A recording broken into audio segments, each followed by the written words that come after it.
Dear ladies and gentlemen, dear Romani elders, dear friends and colleagues in the direction of Collegium Hungaricum, we are very honored to be here today, and I would like to address the Romani elders and first in a few words thank Tima Junghaus for her engagement, and also just say a few words about how our collaboration came about. When Artur Żmijewski and me started to work on 7th Berlin Biennale and started to research in Berlin and also on politics of memory in German history, among others, we came across this unfinished site between the Brandenburger Tor and Reichstag.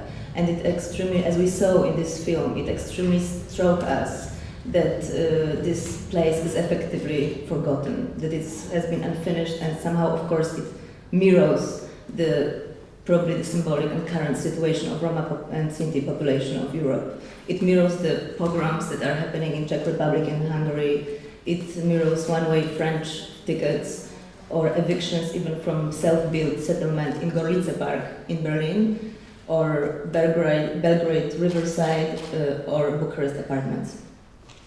During our research in Hungary, we also came across another situation. We met a German artist who has been living in Budapest, and he went to one of the villages where in 2010 the pogroms happened, and offered in these villages to construct the monument as soon as possible. But actually what he heard from the inhabitants, Roma inhabitants and Hungarian inhabitants of this village, that they don't want the monument yet because they think that the civil war in Europe against Roma population is going on, and this war has to be finished in order for this monument there in this village to be erected. That's why we are honored. We are here to honor the Romani elders who spend their life in Romani activism and who are the ones who have been making us aware that the Roma and Sinti are among Europe's most disadvantaged minorities and devoted their life to their cause. Together with Artur Żmijewski and the team of Berlin Biennale, we would like to honor your work, knowledge, achievements, engagement, and we would like to express how deeply we are inspired by your life. I would like to address Mr. Hans Kaldaras, who is a musician, artist, activist, parliamentarist, culture worker, and above all, the stubborn and consequent optimist, as his colleagues are saying. He is the initiator and author of the first Roma long play in Swedish music history, which was resulting in thousands of concert musicals, theater plays, festivals, and so on. In 2010, Mr. Kaldaras was elected as a member of the Swedish Pen Club, and between 2003 and 2004 was project leader, coordinator for the Roma Culture Center in Stockholm, and later a director of Roma Culture Center in Stockholm. In 2003, he was elected as a member of the Roma Council at the Swedish Parliament. Later, between 2007 and 2010, he was a member of delegation for Roma issues at the very Parliament in the Department of Integration and Equal Rights. This delegation ceased to exist in 2011.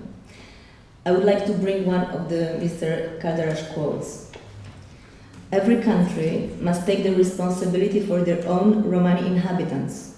Nobody should have to flee to another country to ensure their human dignity.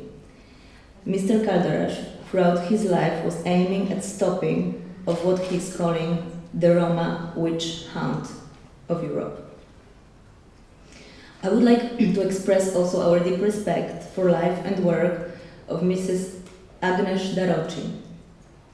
Throughout her life, Mrs. Daroci raised hungry attention to current issues concerning racism, the presence of extreme right-wing, and poverty.